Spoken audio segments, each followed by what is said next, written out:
Bismillahirrahmanirrahim. Assalamualaikum warahmatullahi wabarakatuh. Alhamdulillahilladzi anzala as-sakinata fi qulubil mu'minin liyazdadu imanan ma'a imanihim.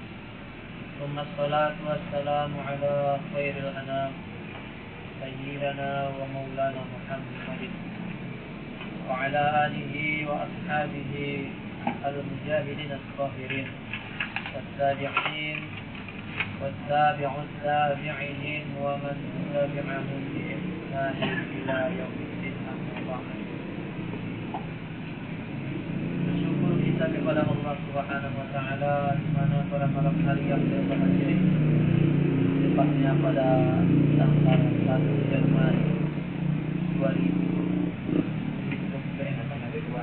Februari tanggal Februari 1 mana kita bisa kembali bersilaturahim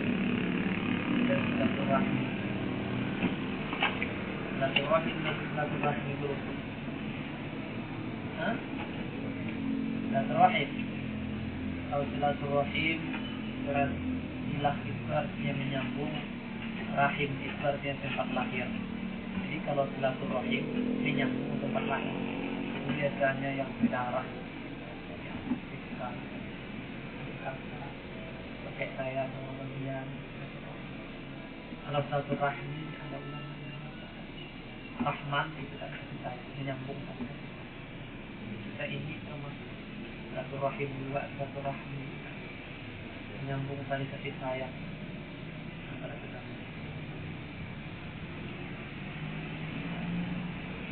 Meskipun tadi hujan-hujan di luar, kemudian beri rahmatan Allah Subhanahu wa taala. Wa anzalna minas samaa'i ma'an tahura, kata Allah, dan kami turunkan dari langit itu air yang suci dan mensucikan. Rahmat itu artinya kan kasih sayang. Jadi jika rahmat Allah turun, hendaklah kita mendapatkan tetesan dan rahmat ini. Sampai rahmat Allah datang, kita dalam keadaan kebencian. Salawat dan salam kita kirimkan kepada junjungan kita Nabi Muhammad sallallahu alaihi wasallam. Allahumma shalli ala sayyidina Muhammad. Dalam bersolawat ini ada beberapa versi.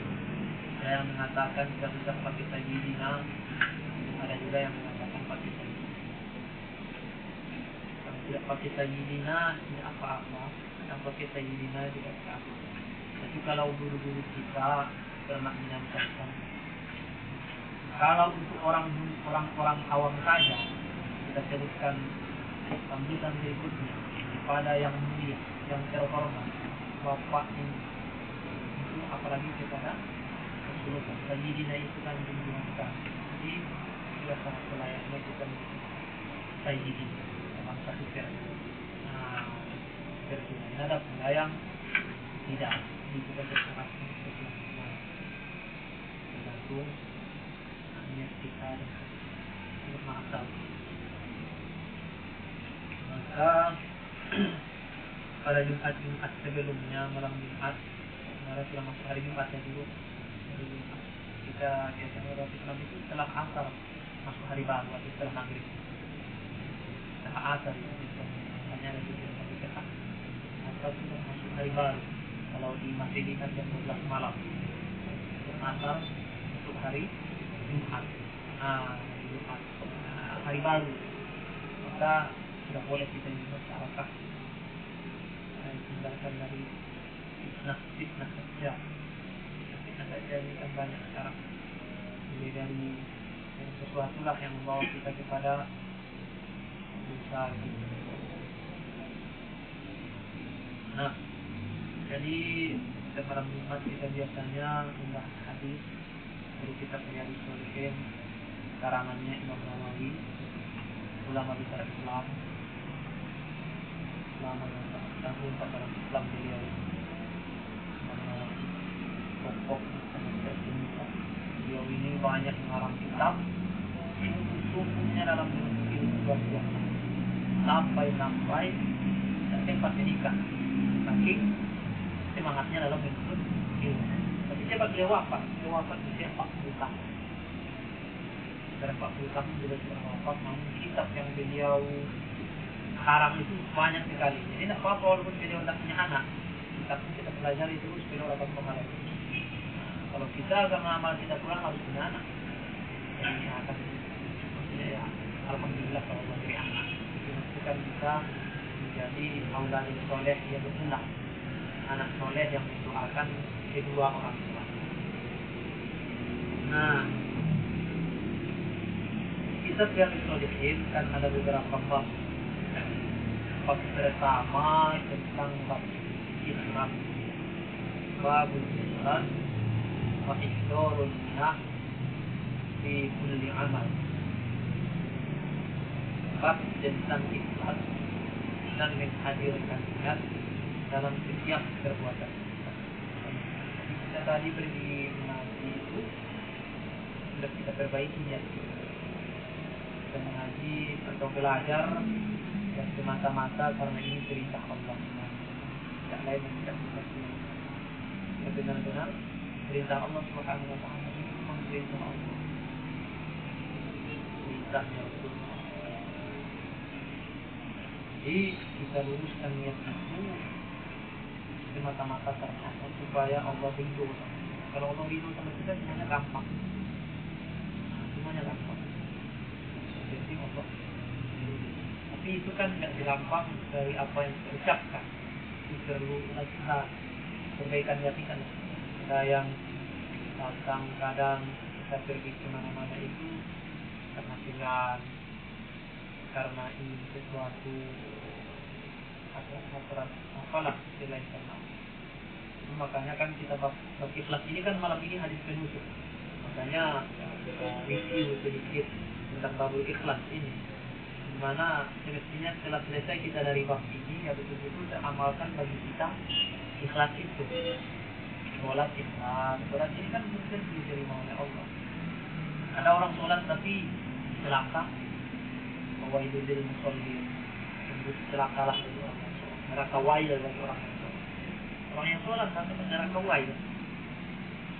Orang yang apa itu? Alladzina hum an sholatihim sahun, dia lalai ketika sholat, lalai. Dia sholat memang tapi dia lalai. Lalai itu maksudnya kadang tidak ada kesibukan yang berarti, bukan kadang tidak ada kesibukan yang berarti. Yaitu neraka wail bagi orang yang melalaikan. Dia sudah sholat, kalau yang belum sholat mungkin ya nerakanya lebih tinggi lagi. Kecuali dia bertaubat, nanti kita masuk waktu taubat. Taubat kan kedua taubat. Setelah ikhlas itu masuk waktu taubat. Nah, alladzina hum an sholatihim sahun, alladzina hum yura'un, ada juga orang-orang yang riya. Iya, pokoknya sesuatu beramal selain karena Allah, baik melakukan amal karena selain Allah atau meninggalkan amal karena selain Allah.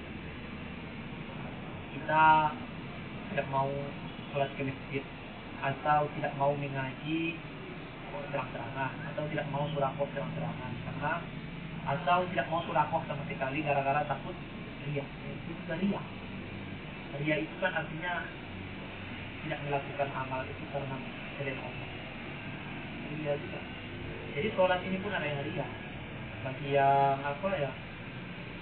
Bagi yang orang masjid sekarang supaya 7 orang, atau dia baru beli apa umpamanya sesuatu yang baru, baju baru, jubah baru, jubahnya juga paling mahal namanya 100 juta.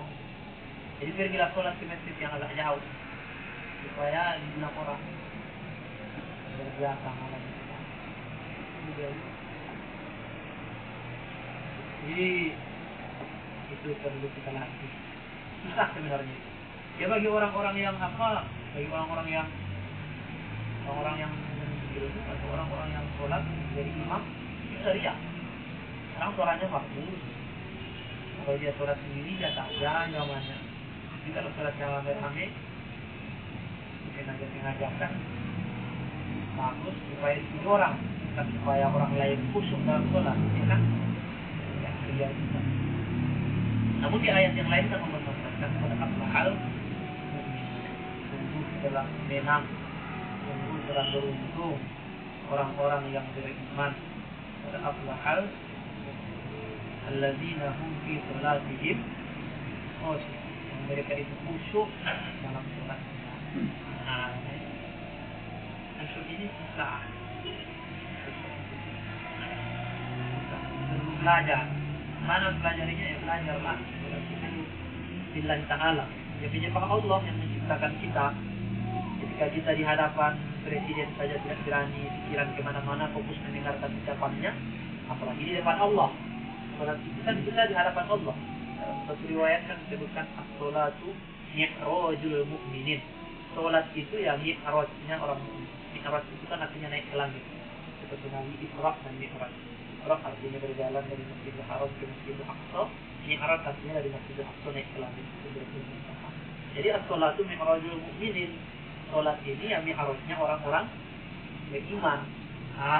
Jadi ketika kita mi'raj menghadap Allah, kita hati kita kemana-mana, tentu tidak adab kita sebenarnya di hadapan Allah. Sedangkan Allah Maha mengetahui apa yang ada dalam hati. As-sholatu imaduddin. Sholat itu adalah tiangnya agama. Agama kita bukan agama Islam. Diri kita, iman kita.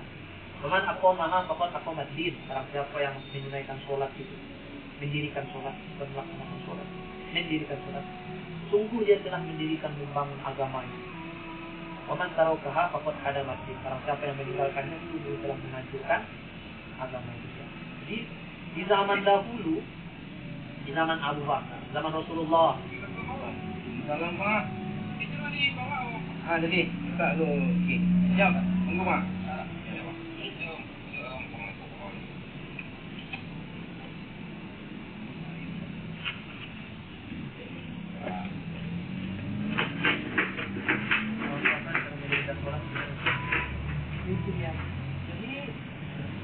Biasa sholat itu sebenarnya.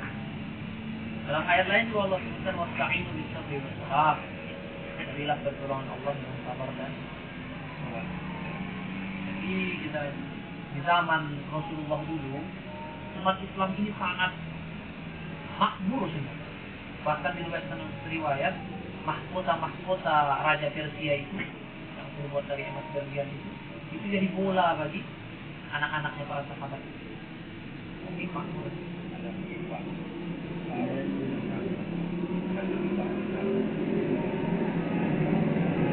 Kemudian di zaman Abu Bakar juga jaya, jaya dan kuat sekali. Di zaman Khalifah Umar juga kuat. Ada yang bisa bahkan zaman Khalifah Umar kuat masih mana-mana. Di zaman Utsman juga begitu. Zaman Ali terpecah. Zaman Ali terpecah umat Islam. Sampai datang satu orang mengadu kepada Sayyidina Ali, salah seorang sahabat. Ya, Amirul Mukminin. Kenapa di zaman engkau ini masyarakat ini kacau balau? Sementara di zaman Umar, Abu Bakar, Umar, Utsman, Ali, itu semuanya damai, tidak ada perpecahan. Kenapa pas di zaman engkau ini?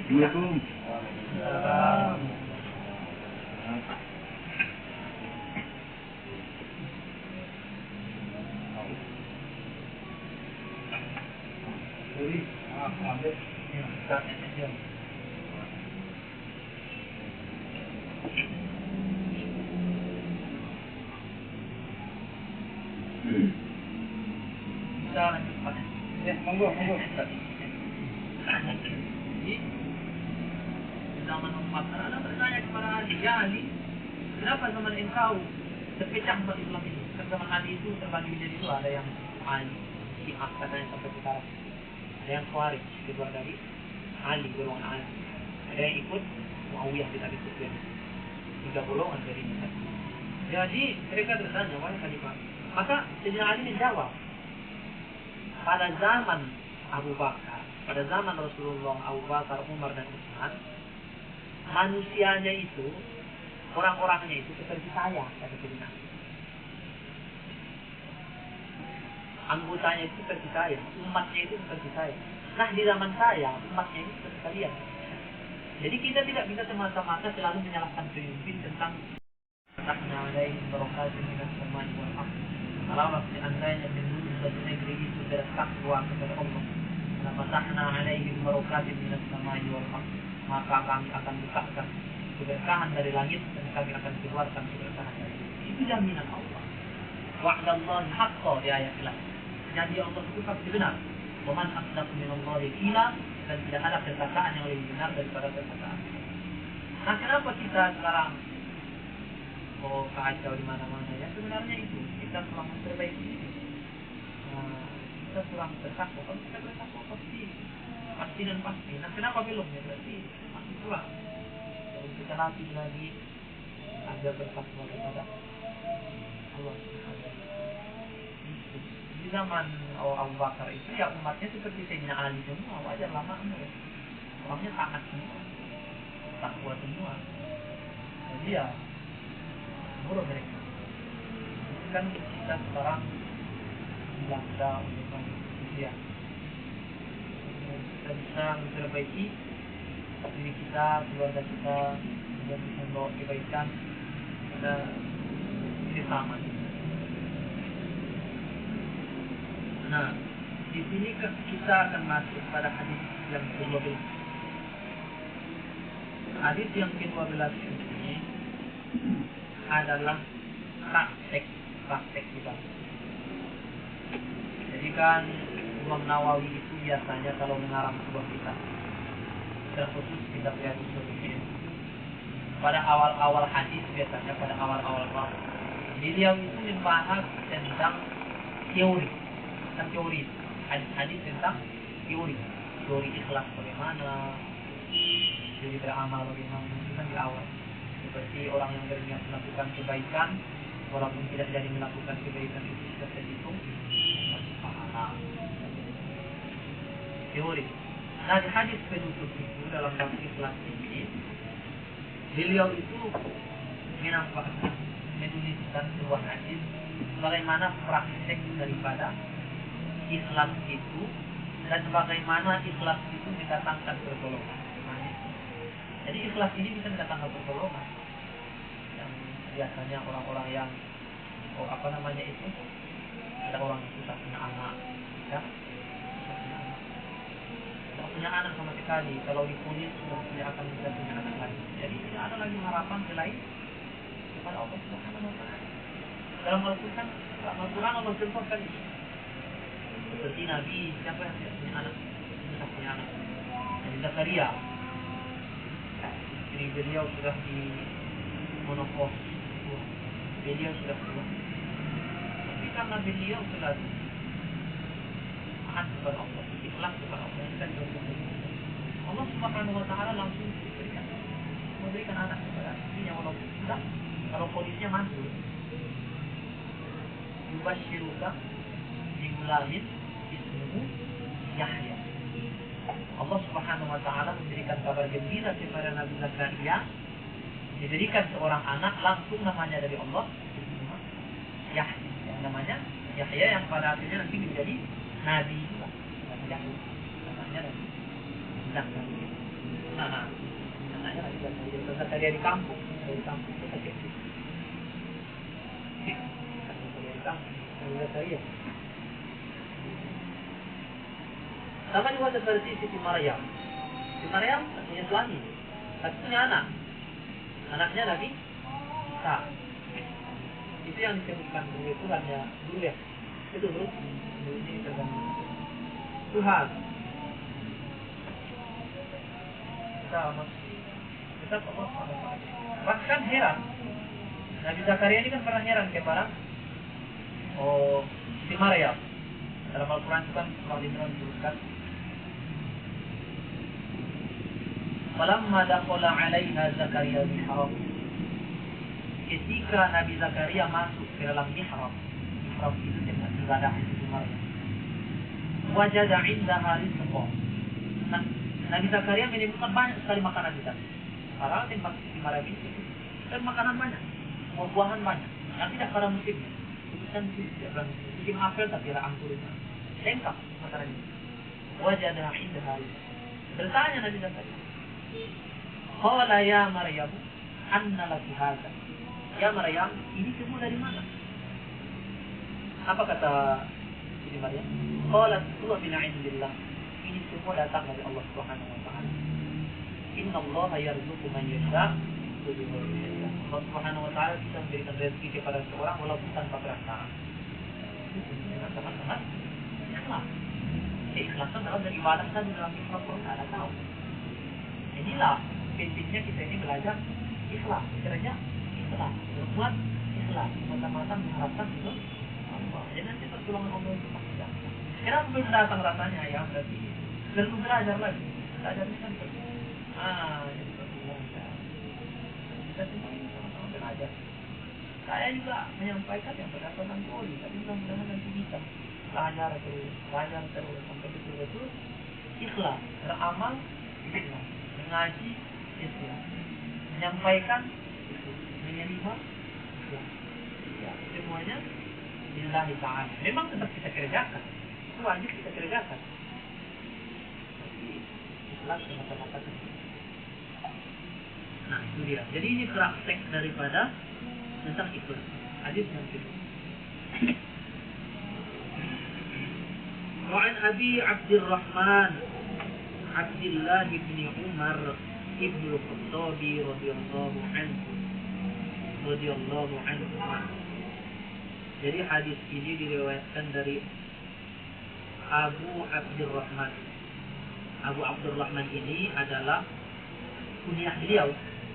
Abu Abdurrahman ini adalah sebutan beliau, panggilan untuk beliau. Nama beliau ya Abdullah. An Abi Abdurrahman, dari ayahnya Abdurrahman, berarti anaknya dari Abdullah ini Abdurrahman. Nah Abdullah ini anaknya Umar, Abdullah ibni Umar ibn Khattab radhiyallahu anhu. Allah telah meridhoi mereka. Jadi nanti kalau kita ingin lebih mengetahui tentang Abdurrahman ini,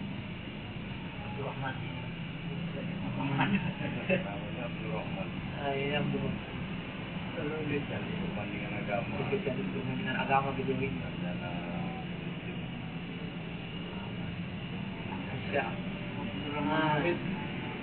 Jadi kalau kita ingin mempelajari tentang Abdurrahman yang di sini, ya kita katakan beliau orang Mesir. Tapi kalau Abdurrahman anaknya Umar bin Khattab, itu perlu kita baca kitab. Beliau ini adalah termasuk daripada yang bisa dikatakan yang paling fans dengan Rasulullah. Fans sekali beliau ini dengan Rasulullah SAW. Sehingga dikatakan apa yang telah dikerjakan oleh Rasulullah dikerjakan oleh beliau. Contohnya Rasulullah pernah lewat kita di jalan aja. Nah Rasulullah biasanya kalau lewat di sini melihat ke atas, terus nanti duduk di sini. Itu biasa Abdurrahman walaupun tidak ada kepentingan akan lewat di situ, duduk di sini, melihat ke atas. Karena beliau fans. Gaya berjalan Nabi, gaya berpakaian Nabi itu fans betul, sama kayak kita fans orang kan fans sama artis atau apa nanti ditiru itu. Ada yang rambutnya panjang, kan? Ada yang bajunya ya fans betul. Jadi Abdurrahman Abi Abdullah ini adalah salah seorang sahabat yang sangat fans. Jadi semoga kita juga menjadi sangat fans.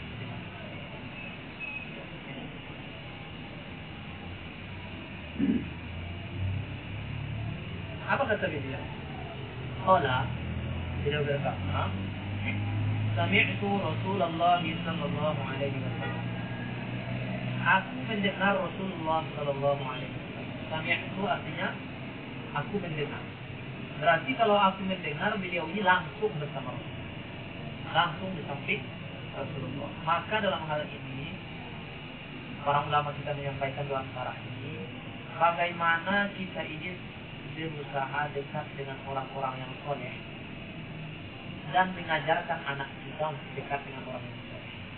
Umar bin Khattab ini kan orang yang soleh. Namun beliau tetap mengajarkan anak beliau tetap dekat orang. Ini kata ulama kita begitu kan. Syarak-syarak itu kan penjelasan dari hadis. Kalau sekedar kita baca kan kita tidak tahu. Hanya sekedar yang kita tahu artinya beliau mendengar dari hikmah-hikmah itu kan.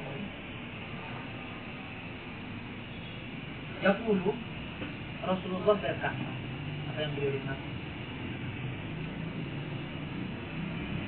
In talaqa salasatu nafarin mimman kana qablakum. Sungguh telah terjadi, kata Rasul, salasatu nafarin kepada 3 orang mimman kana qablakum terhadap orang-orang sebelum kalian. Nabi bercerita pada masa itu, di masa Nabi, kepada sahabat sebelum kalian. Berarti kisah ini sebelum Rasulullah ini, sejak sebelum Rasulullah. Dari kisah zaman Nabi Musa, zaman Nabi Isa. Telah terjadi kepada 3 orang. Jadi Rasulullah itu mengetahui apa yang akan terjadi dan apa yang belum terjadi. Ini kan hebatnya Rasulullah SAW. Hebat. Ini semua dari Allah Subhanahu wa Ta'ala. Apa kata dalam Al-Quran yang kedua itu disebutkan, yatlu alaikum ayat.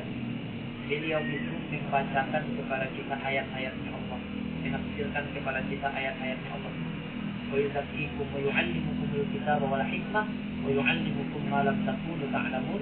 Mengajarkan kepada kalian apa yang kalian tidak ketahui. Jadi tidak tahu dalam Al-Quran kan disebutkan wahyu di dalam Al-Quran juga kan tidak ada disebutkan bagaimana cara sholat dalam Al-Quran. Nah, inilah yang mempraktekkan menafsirkan ayat. Tak ada dalam Al-Quran itu dalam takbiratul ihram, tangan di dada, nanti baca niat dulu, kemudian teknik urutan-urutan itu tidak ada dalam Al-Quran. Itu adanya dalam penjelasan baginda Rasulullah.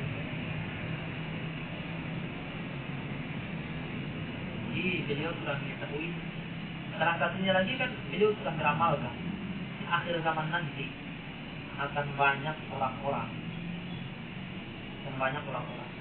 yang menyampaikan ayat-ayat Allah, hadis-hadis Rasulullah, perkataan-perkataan beliau yang tidak sesuai dengan konteks orang tersebut. Dia tak paham, baru saja mendengar, tapi langsung menyampaikan, menyalahkan, itu sudah diramal oleh Rasulullah. Nah, itu sekarang sudah ada. Banyak orang-orang yang sebenarnya masih perlu belajar lebih serius, kan sudah menyalahkan orang. Masuk ke tempat-tempat ibadah orang lain mau, kan banyak sekarang ini. Masuk ke tempat ibadah orang gereja mau, tapi menyalahkan umat-umat sendiri. Jadi apanya? Jadi orang-orang seperti ini sudah ada sekarang. Dan mudah-mudahan kita tidak termasuk dalam. Maka para ulama Ahlus Sunnah wal Jamaah mengatakan kita tidak boleh membenci orang-orang seperti itu. Kita hanya mengingatkan dengan lembut, mendoakan supaya mereka dapat hidayah. Karena dalam Ahlus Sunnah wal Jamaah kita tidak boleh membenci personal seseorang. Kita boleh membenci perlakuan salah seseorang, namun personalnya kita tidak boleh benci. Orangnya itu kita tidak boleh benci, tapi kalau ada kesalahannya itulah yang kita benci. Itulah yang kita benci, bukan orangnya. Nah, kalau kita tidak suka dengan orangnya kan biasanya bahaya. Atau terlalu suka dengan orangnya juga tidak boleh. Dalam satu riwayat ulama kan mengatakan ainur ridho an kulli aibin kadilatin, tatapan cinta. Nah, itu tatapan cinta. Tatapan cinta akan menceritakan kita kepada aib-aib orang tersebut. Ketika kita terlalu suka umpamanya dengan perempuan, kekurangan-kekurangan itu nampak bagi kita. Aku mencintaimu apa adanya. Kan begitu. Anak-anak muda itu kan begitu. Itu namanya ainur ridho, tatapan cinta. Begitu juga ainus su'i an kulli khairin kadilatin, tatapan benci akan menutupi kita dari kebaikan orang tersebut. Itu tatapan benci. Jadi tidak boleh kita terlalu benci, tidak boleh terlalu cinta. Maka Rasulullah mengatakan, ahbib habibaka yauman ma asa ayyabghadika yauman ma. Cintailah seseorang itu biasa-biasa saja sesuai perintah Allah. Bisa jadi suatu saat dia orang yang paling kau benci. Jadi dia kan terkhianat segala macam. Atau makanya disebutkan habib ghadibaka yauman ma. Marahilah seorang itu dengan biasa-biasa saja. Bisa jadi suatu saat dia orang yang paling kau cintai. Seperti halnya kisah Nabi Musa. Nabi Musa kan waktu itu pernah mandi. Di zaman dahulu itu Nak mandi di batang air. Nabi Musa mandi di batang air, pakaian dilepas di atas sebuah batu. Bang. Bawa bang. Bang. Lagi. Bawa bang. Ya bang. Buka lagi kopi. Oh bang, tunggu bang, dibuka bang. Ya bang.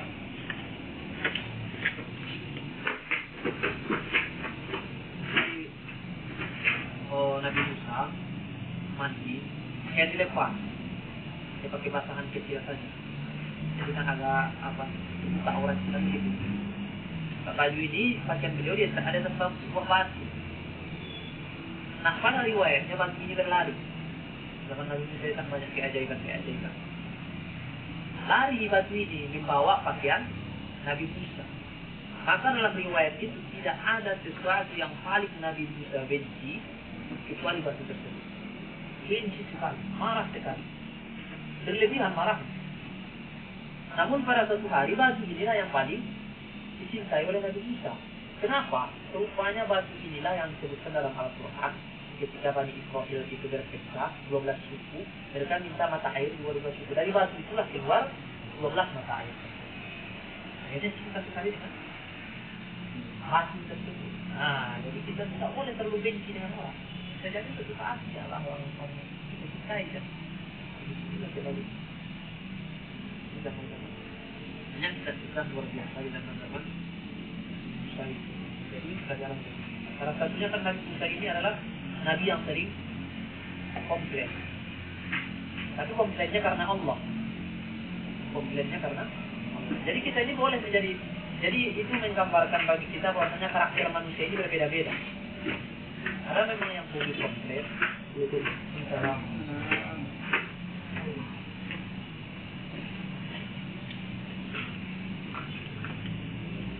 kita cepat dulu. Ada memang karakter manusia ini yang sering komplain juga. Tapi boleh komplain, tapi karena Allah. Nabi Musa itu kan komplain, selalu komplain. Bahkan kita ini menjadi sholatnya 5 waktu, ini karena komplainnya Nabi Musa itu. Jadi kan ketika Isra Mi'raj itu Nabi diriwayatkan mendapat perintah sholat itu 20 kali. Ketika melewati Nabi Musa terus ke bawah kan proses. Dia, ya Muhammad, kenapa kau terima yang 50 waktu itu? Tak sanggup umat itu kecil-kecil, umur pendek-pendek, mana sanggup? Umat tua aja belum tentu sanggup, yang besar-besar umur panjang. Akhirnya naik. Dekat, memang Nabi Musa itu mau kopi komplain. Sama seperti dalam surah Al-Kahfi. Ketika mengikuti Nabi Khidir. Nabi Musa kan pernah ingin menjadi muridnya Nabi Khidir. Banyak pertanyaan. Apa kata Nabi Khidir di awal? Kau tidak akan sanggup. Nabi Khidir ini kan salah satu mukjizatnya itu bisa melihat hal-hal yang akan datang. Maka disebutkan kan ketika pertama sekali ada seorang anak kecil dibunuh oleh Nabi Khidir. Nah, Nabi Musa komplain, kenapa kau bunuh? Allah bunuh terus Nabi Khidir. Kan tadi Nabi bilang tak boleh bertanya, tak boleh komplain, ikut aja. Oke, kata Nabi Musa. Berikutnya lagi ada sebuah perahu dibubangi oleh Khidir. Nabi Musa komplain, ini kan bagus ini orang miskin, kenapa kau dibangi? Nah, komplain lagi kan. Komplain lagi. Nah, kemudian selanjutnya ada rumah yang dirobohkan, komplain lagi. Jadi, namun pada akhirnya kan diceritakan oleh Nabi Khidir bahwasanya dia membunuh anak itu, yang anak itu punya orang tua yang soleh, takutnya nanti anak ini besar akan durhaka dan membuat orang tuanya tidak taat. Kemudian lagi perahu yang dilubangi itu karena ada banyak laut dari belakang yang menyusuri perahu. Kemudian rumah yang dirobohkan itu, rumah itu adalah milik orang soleh yang anaknya juga soleh. Di bawahnya itu tersimpan harta benda. Jadi kalau tidak dirobohkan, maka orang-orang akan mengambil. Akhirnya Nabi Musa tidak bisa mengikuti Nabi Khidir karena hobi komplain. Tapi hobi komplain ini bagus, tapi lillahi ta'ala, bukan mencari perdebatan. Makanya kan ada itu ulama-ulama yang misalnya terkait seperti membangun satu aliran. tanya kepada ulamanya, menurutmu gimana aliran ini? Tapi dari pertanyaannya itu mengajak benci. Dari pertanyaannya itu mengajak benci. Dia ingin menyelekkan ini aliran, tapi begitu.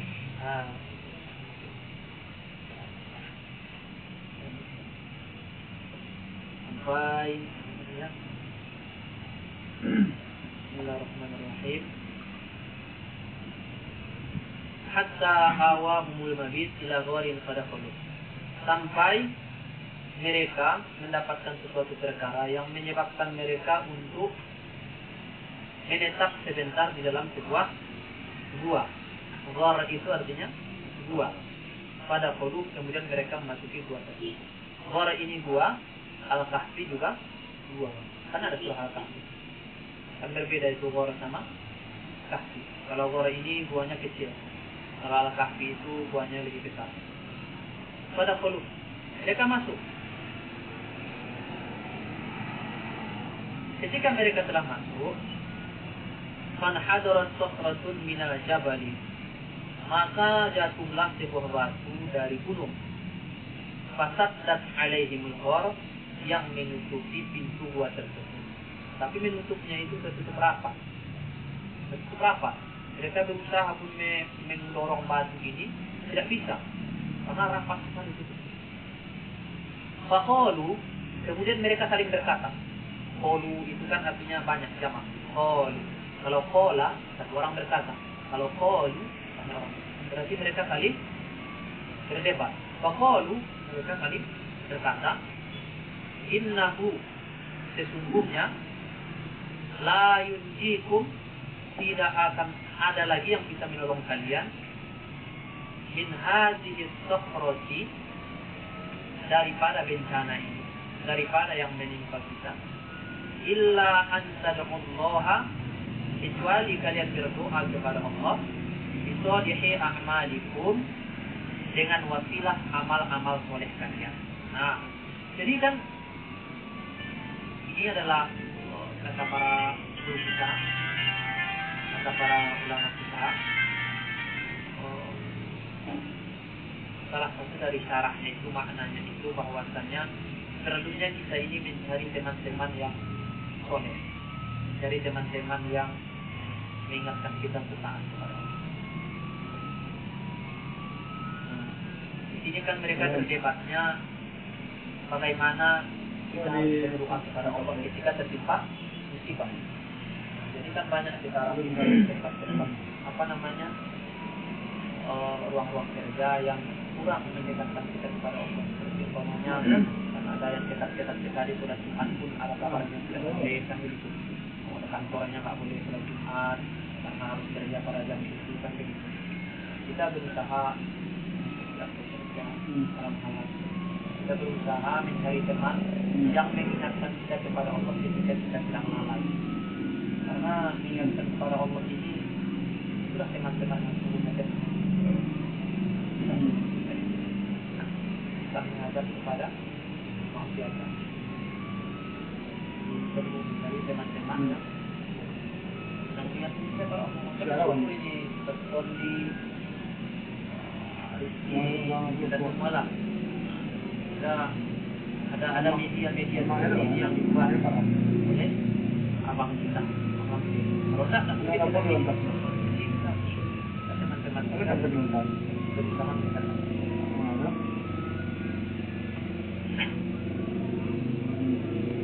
Jadi mereka meminta kepada mereka masing-masing berdoa kepada Allah melalui amalan.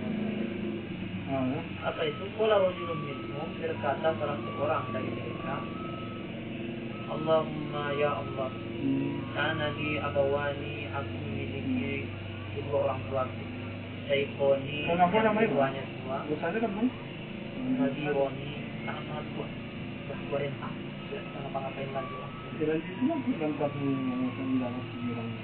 Qultu, dan sesungguhnya aku, la aghbiqu qablahuma ahlan wala malam.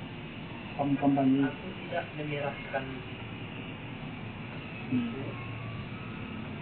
qablahuma, sebelum memberikan kepada mereka berdua ahlan wala malam, kepada keluargaku Bagi macam itu. dan tidak juga memberikan belanja memberikan kepada kedua orang. Ya. Mana abi sulahu syajari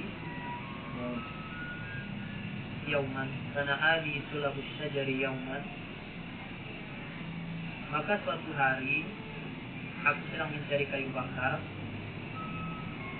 Falam aruh alaihima, dan tidak memberikan makanan kepada mereka berdua.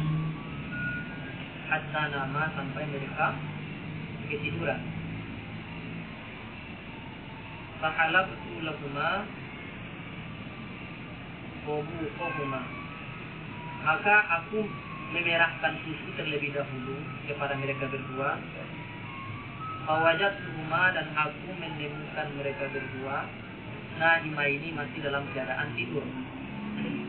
Fakaritu, aku merasa segan an uqizuhuma, untuk membangunkan kedua orang tuaku.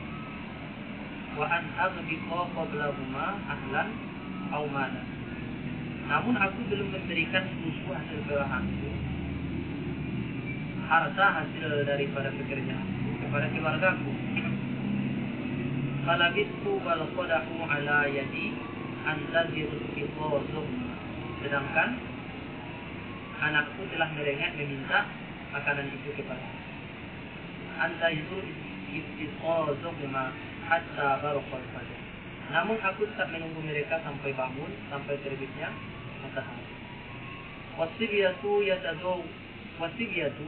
yatadawuna inda qadamai fastayqadha fashariba wabuqahuma. Namun anak-anakku juga sudah meminta susu itu kepadaku. Fastayqadha, ketika mereka bangun, fashariba wabuqahuma, aku meminumkan susu yang telah aku perah kepada mereka berdua. Allahumma ya Allah, in kuntu fa'altu dzalik, apabila yang aku kerjakan itu ibtigha'a, semata-mata mencari wajhika, wajahmu, keriduanmu, fafarrij anna ma nahnu fihi, maka keluarkanlah kami daripada apa yang menimpa kami ini, min hadhihi as-safra, daripada batu yang menimpa kami.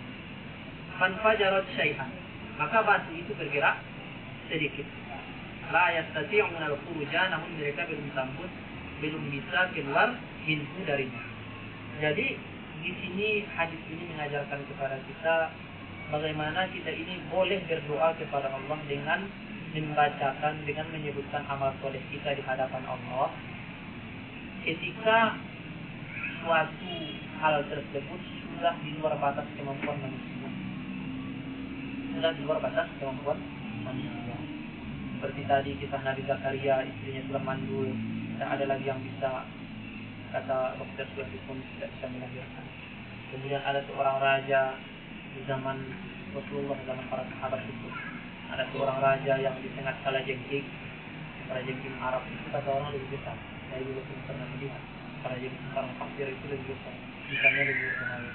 Jadi di tengah, sehingga tidak ada lagi tabib dokter pada masa itu yang bisa menyembuhkan. Maka kemudian berlarilah sebagian dari kelompok mereka untuk mengejar sahabat tadi, yang pada awalnya itu diacuhkan saja, tidak dipedulikan. Dipanggillah sahabat ini untuk, adakah di antara kalian yang bisa mengobati raja kami? Raja kami sudah tidak bisa sembuh lagi. Maka disitulah beliau ini berdoa kepada Allah, kemudian membacakan surah Al-Fatihah. Dibacakan surah Al-Fatihah, sekali baca sembuhlah raja yang dengan kalanya. Jadi Al-Fatihah ini obat dari segala macam penyakit. Tapi yang membacanya itu orang beriman dan bertakwa. Ada orang yang sudah ribuan kali membaca Al-Fatihah namun belum sembuh, orang yang diruqyah itu. Nah, tapi ada orang yang membacakan Al-Fatihah, satu kali Al-Fatihah saja kelar permasalahan. Jadi kualitas pembaca ini hadis ini kan prakteknya bagi kita bagaimana tadi tentang ikhlas kita itu dibalas oleh Allah Subhanahu wa taala, memberikan jalan keluar daripada masalah-masalah.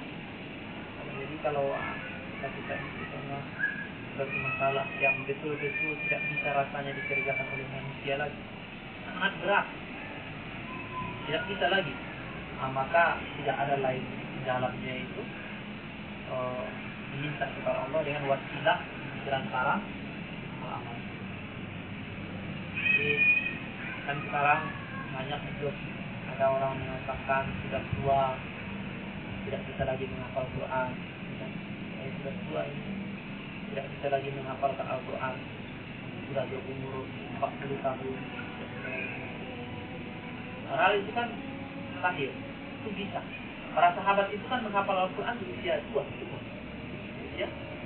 Nabi diangkat menjadi Rasul ketika berumur 40 tahun.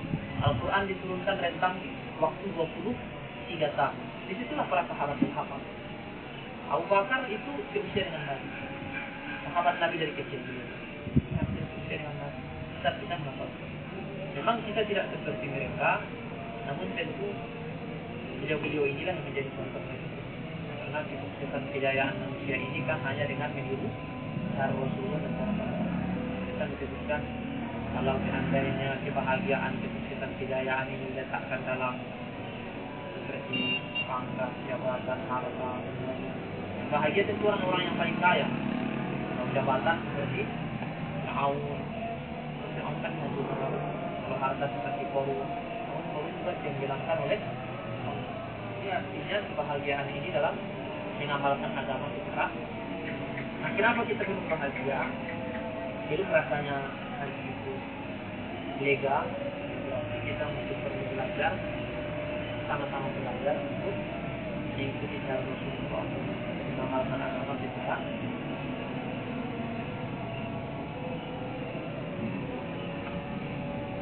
Azan. Nah, itulah pengajian kita. Assalamualaikum warahmatullahi wabarakatuh.